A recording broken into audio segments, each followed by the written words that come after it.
Welcome to part 1 of my silicone painting tutorial. In this first step, I will demonstrate how to spray each silicone sculpture, figurine, or baby with Smooth-On's X product. I use this product because it helps ensure the first layer of paint adheres properly to the silicone, preventing any peeling issues later on. While this isn't a strict rule, it's a method I prefer to use for consistent and durable results. Let's get started. This is one of my favorite tools. For this tutorial, I'll be using one of my favorite tools, but feel free to choose what works best for you. There are so many great options available. I'll be sharing the tool I'm using for this demonstration. Pache Airbrush H3MH Airbrush Set. Alongside the airbrush, I'll also be working with brushes and sponges to achieve the desired effects. This combination gives me flexibility and precision, but remember, the choice is yours. Throughout this painting tutorial, I will follow the same procedure, using Psycho Paint Part A and Part B from Smooth-On in equal amounts. I'll mix it with naphtha and add a drop of silicone pigment in the desired color. It's important to always mix thoroughly before starting the painting process to ensure smooth and consistent application.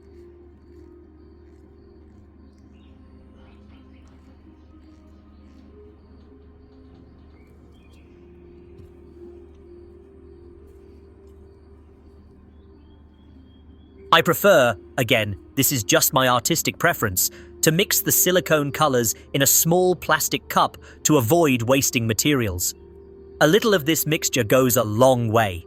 As you'll see, with just one small cup, I can paint multiple silicone pieces at the same time. So, if you're only painting one piece at a time, you'll need just a very small amount of each color mixture for each layer.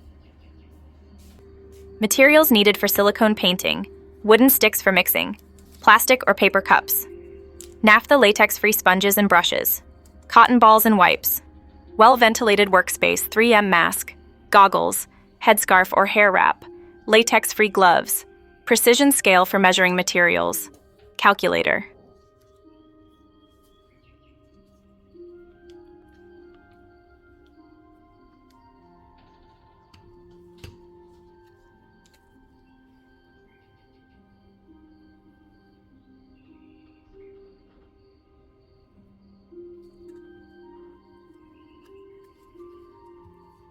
I like to start with light colors and gradually build up to darker tones. For this, I use buff oxide, a light cream shade, not as pale as white, but with a soft, subtle tone. It's worth mentioning that this isn't a rule. There are various brands and options available, and the choice depends on each artist's preference and style.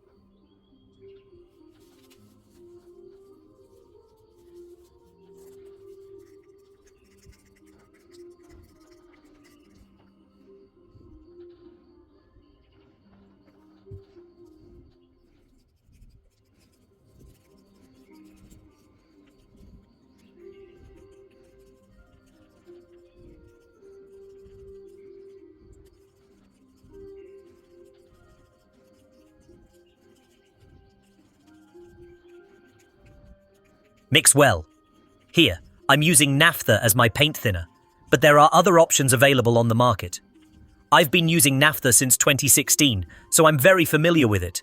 However, you can choose a different thinner based on your preference, especially if you're looking for a less toxic alternative. Let's begin with the first layer of silicone pigments. I'll select a few areas where I think this color is needed.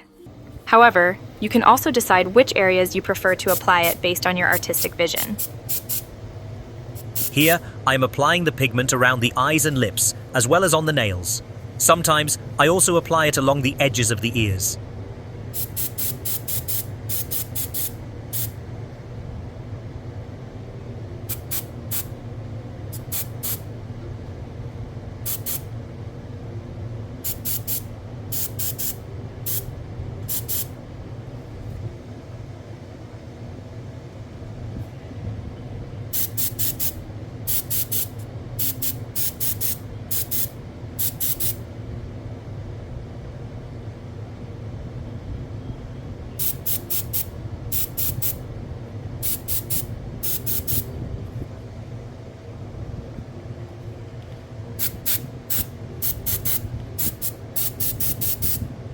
this color can help create a foundation or base to achieve that 3D depth effect you're aiming for.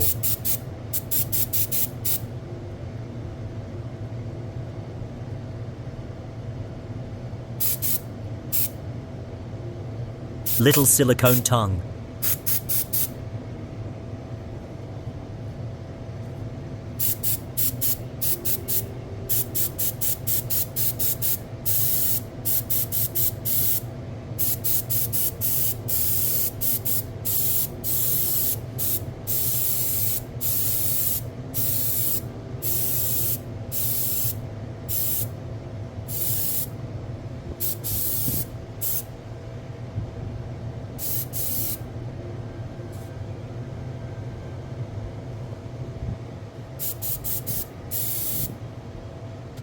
Now, still using the same buff oxide color, I will paint small areas with the same intention of creating a subtle shadow effect. All the silicone sculptures you see in this painting tutorial are my original creations, made exclusively for my silicone art. They are available for purchase on my Etsy shop as finished sculptures or blank kits. If you'd like to follow along with this tutorial and create your own, you can order a blank kit to paint yourself. Or if you prefer, I can create a custom sculpture in any size just for you. Feel free to visit my Etsy shop for more details, and don't hesitate to contact me if you have any questions or need assistance with your order. Let's back into the tutorial.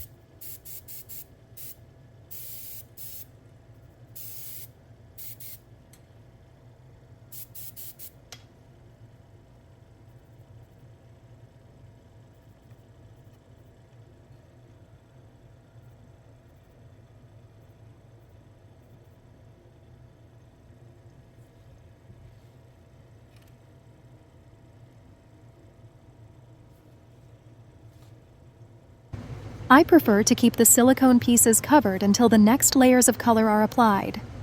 This helps protect the surface and ensures the previous layers fully cure, creating a smoother and more durable finish. If you're following along with this tutorial using one of my blank kits or your own silicone sculpture, I recommend doing the same to achieve the best results. Let's continue with the next steps and build up those beautiful layers.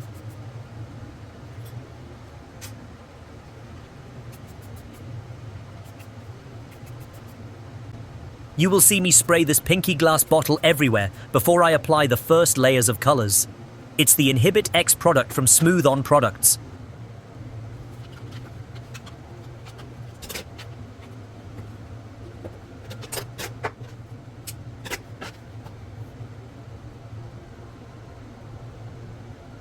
Here I am improvising with double-sided tape to ensure the airbrush holder stays in place. It's very important to have this holder secure to prevent the paint inside the airbrush from spilling. I need to have my hands free quickly, so this small tool is incredibly handy. I wish I had one for every corner I turn.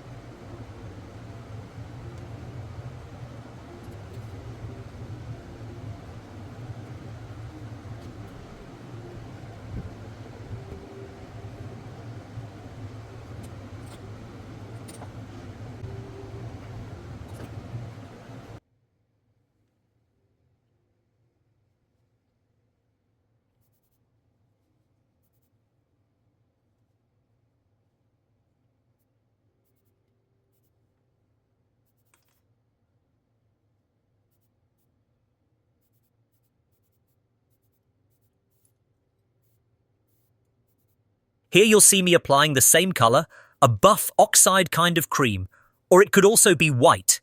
It's the artist's preference. I'll be applying this same color to all the pieces I'm painting today as the first layer. This approach helps me use up the entire mix efficiently, as it goes a long way. It also speeds up my work since I can paint all the pieces at once without needing to mix or switch colors repeatedly. Plus, I only dirty 1 cup per color before moving on to the next. Makes sense, right?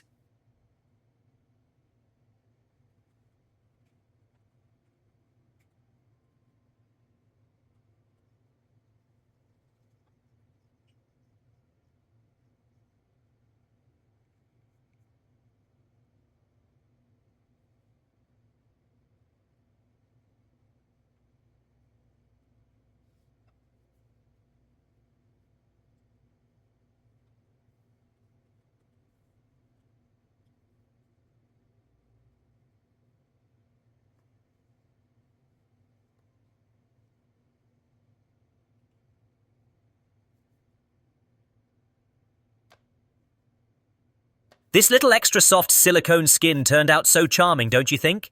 The ears are slightly sticking to each other because of the silicone's emaciated texture. This happens when I overdo the slacker in the silicone mixture. But I can't resist. I love creating casts that are super soft. What do you think of this one?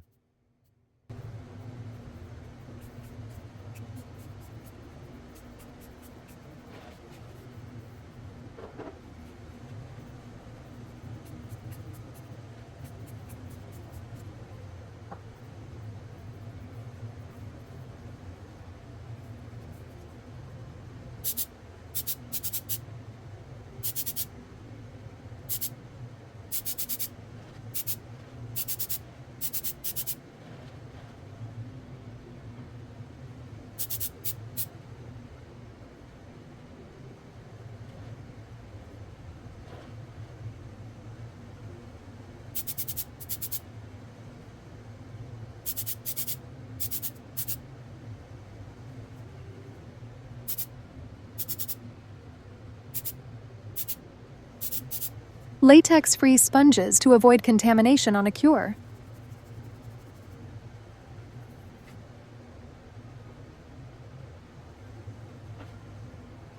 Now, I'll wait for this layer to dry before applying the next one. I'll wrap things up here for now and continue preparing the next video, part 2 of the silicone painting tutorial. See you soon. Don't forget to leave your comments and questions below, and I'll make sure to answer them in the upcoming tutorials.